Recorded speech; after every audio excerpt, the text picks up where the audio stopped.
And on the eighth day, God looked down at his perfect craft of a country called the United States of America and said, I need a foreigner.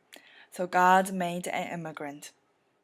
God said, I need someone who is willing to move to a foreign country, learn English, adapt to the American culture, not forget his own culture of Chinese, Korean, Mexican, or otherwise, and compromise to create a lifestyle of two different cultures. So God made an immigrant. I need someone with a mind strong enough to endure through the hardship of language barriers and yet flexible enough to admit he does not know who Beyonce or Miley Cyrus is.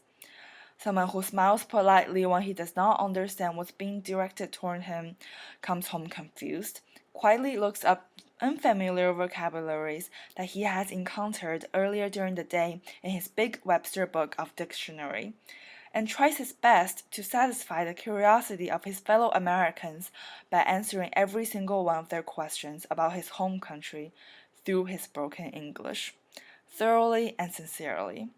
So God made an immigrant.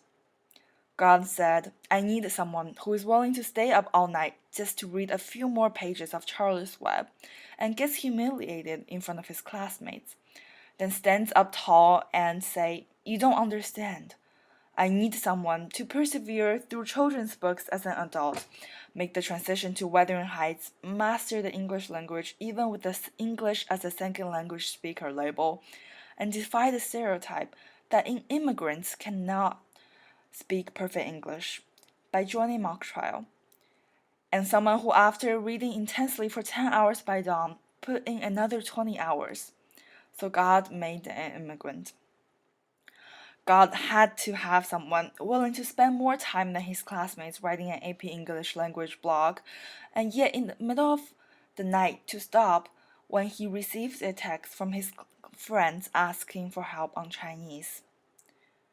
God said, I need someone strong enough to leave his country behind and bear the risk of deportation, yet flexible enough to selflessly celebrate the American culture and watch the Super Bowl even though he does not understand the rules, who will bake turkey during Thanksgiving even though he never likes stuffing, and had to be someone who stands in front of a mirror, smile and stand tall and practice his graduation speech.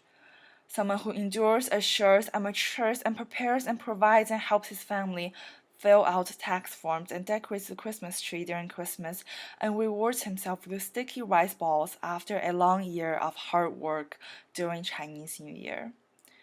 Someone who would inspire his fellow Americans with his hard work and humility, who will teach others about the beauty of diversity and the concept that humans shouldn't be labeled with stereotypes and what doesn't kill you make you stronger, and reply with a kind smile when his friends tell him they want to spend the rest of their life in a different country. So God made an immigrant.